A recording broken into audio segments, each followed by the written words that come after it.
நான் இன்றைக்கி pure company EV electric vehicle பற்றி நான் சொல்ல போகிறேன்.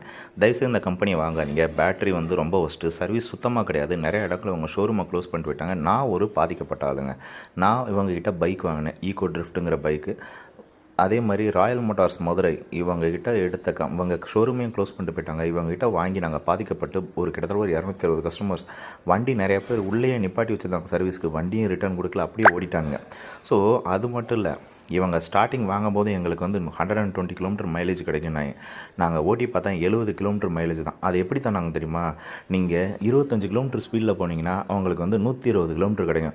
20 கிலோமீட்டர் ஸ்பீடில் போகிறதுக்கு நான் சைக்கிளில் போயிடுவேன். என்ன மைத்துக்கு நான் இவங்ககிட்ட நான் வாங்கணும். ஸோ இந்த மாதிரி ஒரு இருக்கிறதுலே ஒஸ்ட் சார்ட் ஆஃப் கம்பெனி தான் இந்த இவி கம்பெனி.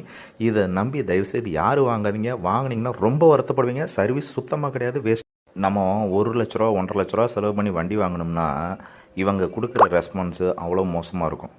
இஷ்டம்னா சார் இங்கே எங்களுக்கு சர்வீஸ் மதுரையில் இல்லை சார், எங்களுக்கு ஷோரூம் இப்போ வந்து சென்னையில் தான் இருக்குது, சென்னையில் வந்து சர்வீஸ் பண்ணுங்கள், பெருந்துறையிலேருந்து சர்வீஸ் பண்ணுங்கள்.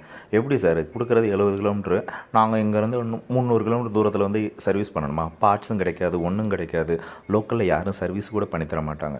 ஸோ பாதிக்கப்பட்டவனா நான் சொல்கிறேன், யாருமே தயவுசெய்து இந்த கம்பெனியை வாங்காதீங்க. வாங்கி என்னை மாதிரி வருத்தப்படாதீங்க. இது ராயல் மோட்டார்ஸ். நாங்கள் ஒரு 260 பேர் இருக்கோங்க குரூப். நம்பிக்கை இல்லைன்னா தயவுசெய்து டெக்ஸ்ட் கமெண்ட் பண்ணுங்கள்.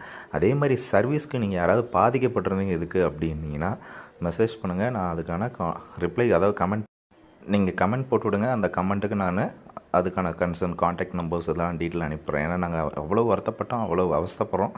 அந்த அவஸ்தையை நீங்கள் யாரும் படாதீங்க. Please do not buy EV. It is harmful for your EMI and money and health.